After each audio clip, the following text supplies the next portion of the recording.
Moja kati ya manipulation kubwa ambayo mwanamke anaweza kukufanyia wewe mwanaume, hasa kukijitokeza kosa kubwa sana ambalo anajua wazi maelezo yake ni magumu kukupa wewe, ni kutishia kujiua, ni kunywa sumu. Wanaume baadhi, tena sio wachache, wengi wameshapitia huu mchezo.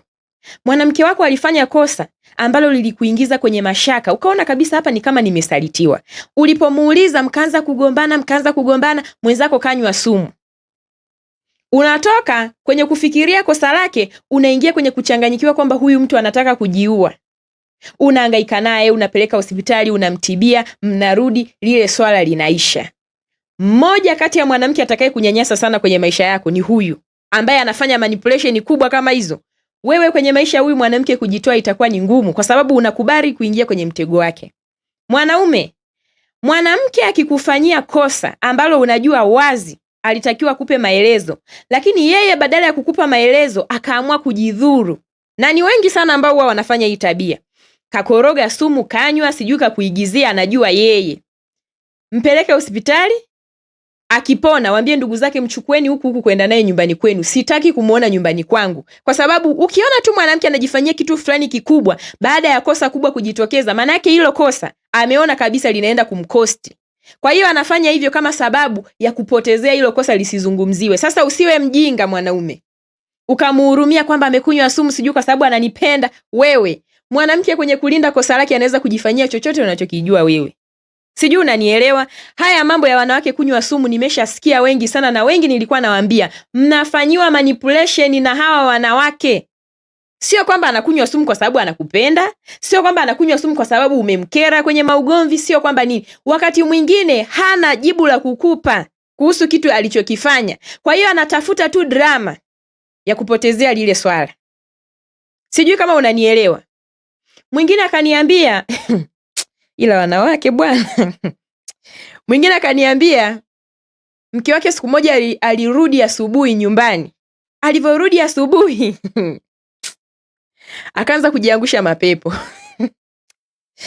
Mwanaume ni mtu ambaye ameokoka. Kwa hiyo ikabidi aite mchungaji pale aanze kumuombea. Mke wake mapepo yanaongea kwamba tulimlaza sijui wapi. Hivi yani nimecheka kama mazuri.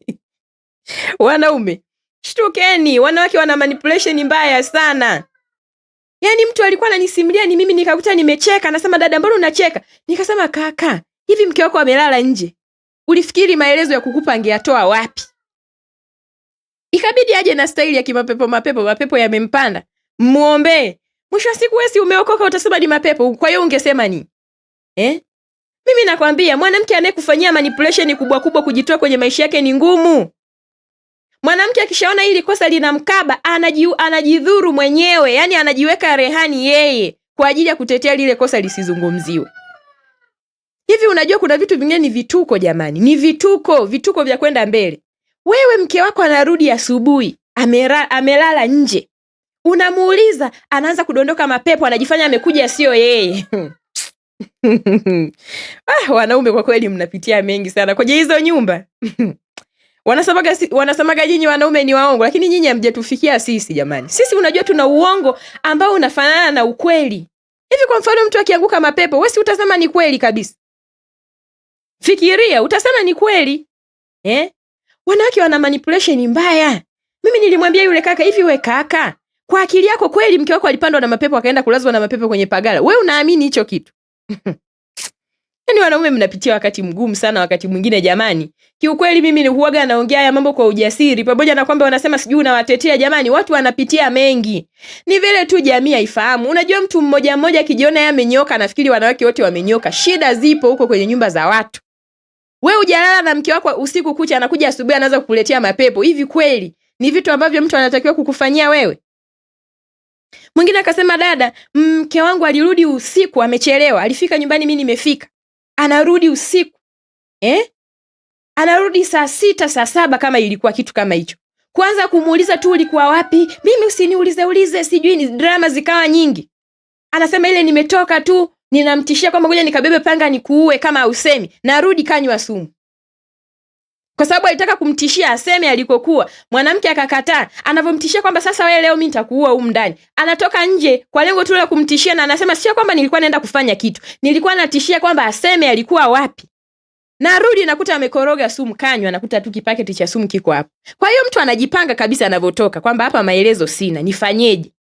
Anapitia sehemu, ananunua zake sumu, anarudi nayo. Na anasema mimi sikuwahi kujua kama yule mwanamke eti mle ndani mna sumu. Sikuwahi kujua. Kanywa sumu. Sasa naanza kuhangaika kuita majirani nini usiku. Naanza kumkimbiza hospitali nini. Anajifanya anatapika pale, katundikiwa drip. Sio kwamba huyu kaka naye niambie yeye hakujua. Alijua kabisa kwamba anachezewa mchezo. Alijua. Akamwacha atibiwe. Anasema mimi alivyotibiwa bwana, nikamwambia ndugu zake kwamba jamani, naombeni kwanza muende naye kidogo nyumbani mpaka atakaponipa majibu ya alikuwa wapi. Mwanamke alichoka. Nimekunywa na sumu, bado mwanaume anataka jibu. Nilikuwa wapi? Kwa mimi nakwambia mwanamke akishaanza kukufanyia manipulation kubwa kubwa, hakikisha unamuepuka haraka sana. Utakuwa mtumwa kwake. Utafungwa kwenye gereza lake. Haya mambo yanafanyika sana.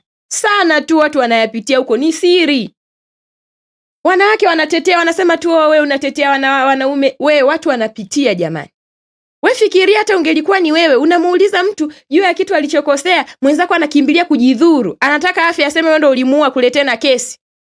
Kafanya kosa, badala ya kusolve lile kosa anaongeza kosa lingine. Yeye kwa akili yake anaona mimi nafuta hili kosa.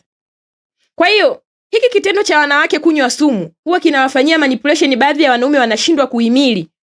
Hivi unajua mtu akishaanza kufanya manipulation kama za kutishia kujiondoa uhai, inafika wakati wewe unaanza kuwa mwoga wa kumwambia chochote, unakuwa na hofu kwamba huyu mtu bwana isini kaongea hivi akajiua. Kwa hiyo anakuingiza wewe kwenye hofu kiasi kwamba anakutengeneza wewe usiwe na mamlaka kwake. Ili wanaume huwa amlifahamu. Hiyo ndio tabia ya wanawake ambao wanakimbilia kuweka rehani maisha yao. Mara nyingi sana uoga wanalenga kitendo cha kutaka wewe mwanaume uwe unaishi naye kwa kumuhofia. Lakini anajifanya mimi nilikunywa sumu kwa sababu nakupenda sana sijui nini. Hivi nyie mnajua hivi vitu vinachekesha sana. Mtu umeokoka kabisa. Unampenda Mungu, unamwamini Mungu. Mke wako anarudi asubuhi anakuletea mapepo. Amelala nje. Mapepo, sisi tulimlaza mke wako kwenye pagala. Sisi jamani, Mungu atusaidie kwa kweli. Unajua wanaume wanaona vioja vingi sana huko kwenye nyumba zao. Ni vile tu wanawake mnaosemaga mimi natetea, mfahamu watu wanapitia vioja. Vioja vya kila rangi. We fikiria, mtu anapandisha mapepo yuko serious. Unamuita na baba mchungaji unamuombea nini unaamini kabisa mke wako alikuwa na mapepo, ndio yalimuingia mapepo akaenda kulala. Nyinyi tuache utani kabisa na haya mambo. Unajua nayo mapepo nayo yanatajwa sana kwenye vitu ambavyo havipo. Yaani kuna wakati mpaka mtu unafikiria kwamba hivi haya mapepo haya basi tu sasa ni kitu ambacho hakipo halisi. Ni kitu ambacho mtu hawezi kusema kwa macho kwamba pepo ndio hili hapa.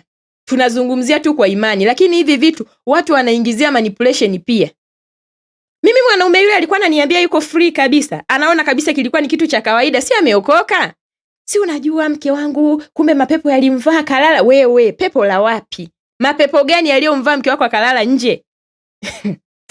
Yaani kwa kweli nikikumbukaga hiyo story ya huyo kaka anachekaga na sababu kweli wanaume wanapitia vingi sana. Ndani ya nyumba hizi wanaume wangekuwaga wanatoa siri zao hapa, watu tungecheka, tungefika mbali. Wanawake tunakuwaga na drama za kijinga alafu usiombe ukakutana na mwanaume mwenye akili timamu. Mwingine anafahamu kabisa huyu ananiona mimi mjinga. Ndio maana huyu alivyoona umekunywa sumu, ndugu zake mbebeni huku muende naye kwenu huko. Atakaponipa jibu alikuwa wapi ndio atarudi nyumbani. Na akasema nilitafuta sababu ya kuachana naye makusudi tu. Kwa sababu sio kwamba mabadiliko nilikuwa siyaoni. Nilikuwa naona kwamba ameshaanza kuwa na visumbufu fulani nini. Unajua mimi niseme tu kweli, mara nyingi sana wanaume huwa wanajua mambo yanapoanza kubadilika, huwa wanafahamu vizuri kabisa. Tena sio mmoja, ni wote. Lakini wengine wanaogopa kupokea hayo maumivu, huwa wanaanza kujitia moyo kwamba lakini hamna chochote ile. Na ndio maana unaona huyu ilibidi tu akubali kwamba kweli mke wake mapepo yalimvaa akaenda kulala kwenye pagala kurudi nyumbani. Kuna mwingine yeye anahofia tu, na kuna mwingine anajua lakini anajipa tu muda wa kufikiria hivi itakuweje watoto, hii ndoa kweli ndio inaisha hivi, mtu anakumbuka vitu vingi. Lakini wanaume wengi huwa wanajua kabisa kinachoendelea. Wanaume wengi tu kinachowatesa ni kukubali tu matokeo kwamba hiki kitu kinachoendelea hapa ni 1 2 3. Lakini kufahamu huwa wanafahamu vizuri kabisa. Na ndio maana mimi huwa nawaambia mara nyingi sana hata wanawake, jamani, Mwanaume anaelewa anapoanza tu kuyaona mabadiliko kwako, kwa sababu yeye anakufahamu vizuri wewe. Kwa hiyo mabadiliko yanapoanza tu step ya kwanza kwako, anakuwa ameshajua. Lakini mara nyingi sana anaamua tu kukaa kwanza, hebu nione huu mchezo utaishia wapi. Mtu anajitia tu moyo. Mwanaume, mkatae mwanamke anayekufanyia drama kubwa kama hizo. Mwanamke anayekufanyia manipulation ya kutishia kujiondoa uhai, au anayekufanyia manipulation za kukuweka wewe kama mjinga. Mfano huyu anayerudi nyumbani anakwambia mapepo yalimlaza nje. Hebu jamani, tutoke huko jamani. Hivi vitu vinasingiziwa, watu wanaanza kufanya vitu ambavyo havipo. Mtu aliondoka zake nyumbani bila kuaga, karudi nyumbani asubuhi, maelezo hana, anaamua kurudi amevaa mapepo. Wanamuombea pale, anaongea sijui nililazwa sijui wapi. Jamani, hebu kataeni wanawake wa namna hiyo. Mbona huyo mwanamke atakunyanyasa sana? Mwanamke anayetengeneza uongo unaokaribiana na ukweli, muogope. Atakuweka kwenye gereza lake la utumwa milele. Mwanamke wako akifanya tabia ya kunywa sumu, labda iwe ni kwa sababu tu zingine. Labda pengine ulimkosea wewe akawa na hasira, labda sijui nini kilitokea, lakini amefanya kosa, unamuuliza, wewe hiki kimekuweje? Badala ya kukupa jibu anakunywa sumu. Mkatae huyo mwanamke. Nakwambia ukweli kabisa. Wako baadhi ya wanaume waliwaachaga wanawake kwa staili kama hii. Mtu wamekosana, kamuuliza kitu, yeye anakimbilia kunywa sumu. Mara nyingi sana wewe mwanaume ukishahisi kitu fulani kwa mabadiliko unayoyaona, huwa kinakuaga ni kweli. Kwa hiyo unapoanza kuugusa ukweli wa mwanamke anashindwa kuujibia ule ukweli akiwa face to face na wewe. Kwa hiyo mara nyingi mwanamke huaga anafanya jaribio la kukimbia, kutokutoa jibu juu ya hilo swala. Na ndio maana mara nyingi sasa baadhi yao ndio hao anakoroga sumu anakunywa. Yaani mtu anakunywa sumu sio kwamba umemkosea wewe, yeye ndo amekosea. Umemuuliza kitu, kakimbilia kunywa sumu. Mara nyingi anakuwaga hana jibu la kukupa kwenye hilo swala, na anajua hilo swala linambana. Anaelewa kwamba hili swali aliloliuliza hili linanikamatisha, nina hatia juu ya hili. Kwa hiyo ili kukimbia ile aibu, mwanamke anakunywa sumu. Naomba nikwambie tu kweli, kisaikolojia mwanamke huwa hakubali kuifesi aibu. Na ndio maana waga unaona asilimia kubwa mwanamke hata unapomwambia hapa umekosea, mara nyingi mwanamke huwa hakubali. Anataka ajitetee, atafute sababu kwamba hii ilikuwa hivi kwa sababu ya hivi. Ni kwa sababu ni asili ya mwanamke kabisa kukimbia aibu. Yaani mwanamke kukubali tu kile kitu inahitaji mtu awe amekomaa sana kiakili. Mpaka awe mtu kukubali kwamba hapa mume wangu kweli nimekosea. Ni wachache sana. Wanaume walio wengi sana wanateseka na mambo kama haya. Wanawake hawakubali. Pale inapotokea amefanya kosa hawakubali. Mwanaume anashangaa kabisa, yani mke anakuwa mbishi kabisa, anabisha na anakuwa serious kabisa. Na mnaweza mkagombana na ugomvi mwingine kwa sababu ya kugombana kwa ajili ya yeye kutetea kosa lake. Kwa hiyo unapoona tu mwanamke umemuuliza kitu, unajua wewe mwanaume kitu unachokihisi au kitu ambacho umekifuatilia kwa muda, unaona kabisa hiki kiko hivi, huwezi ukaanza kuhisi bure. Mara nyingi huyo mke ni wa kwako, wewe ndio uliyemuoa, umeishi naye kwa muda, unamfahamu vema sana. Kwa hiyo unapoanza kuona hapa kuna shida, unakuwa uko sawa. Mara nyingi sana sio kwamba unakuwa umekosea kufikiria iko hivyo. Na ndio maana mabadiliko unayaona. Kitu kinachokufanya wewe mwanaume uone mabadiliko ya mwanamke haraka ni kwa sababu wewe waga unamfahamu sana mwanamke. Tofauti na mwanamke anavyokufahamu wewe. Unajua wanawake wengi sana waga wanategemea upelelezi.